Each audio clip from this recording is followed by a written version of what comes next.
अच्छा प्यारी बच्चियों, आज हम जो है ना वो जूते पहनने की सुन्नतें और आदाब सुनेंगे। जूते यानी चप्पल वगैरह पहनने की सुन्नत और आदाब सीखेंगे और इंशाअल्लाह और करीब इस पर अमल करने की भी कोशिश करेंगे।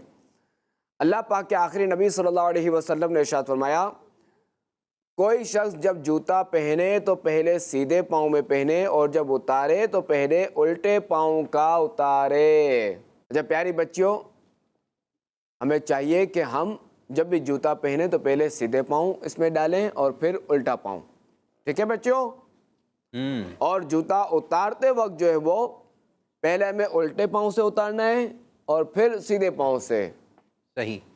और दूसरा ये कि जब भी जूता पहनना हो तो इससे पहले हमें जो ना वो उसको झाड़ लेना चाहिए ताकि कोई कीड़ा ना हो, कोई छिपकली बात ना जूते हो। ऐसे होते हैं आगे से बंद होते हैं। हाँ बिल्कुल, उनको तो बिल्कुल झाड़ लेना चाहिए ताकि कोई छिपकली वगैरह ना हो, कोई कीड़ा ना हो, कोई पत्थर ना हो। और ये रखे भी कहीं कोने खाने स्टोर में होते हैं, बिल्कुल हाँ, उधर आ सकते हैं। बिल्कुल।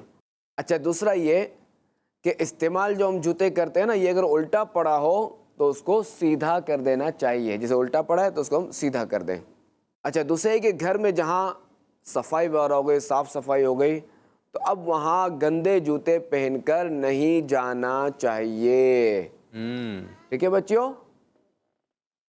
और घर में जो जूते रखने की जगह है ना, वहीं जूते रखने चाहिए। बाद बच्चों में आदत होती है, जैसे मेहमान वगैरह आए उनके अच्छे जूते होते हैं, बास की चप्पलें अच्छी होती हैं, तो वो अपने जूते पहन कर जो ना वो आते हैं उनके जूते पे चढ़ जाते हैं, तो फिर उनके जूते ख़राब भी हो जाते हैं।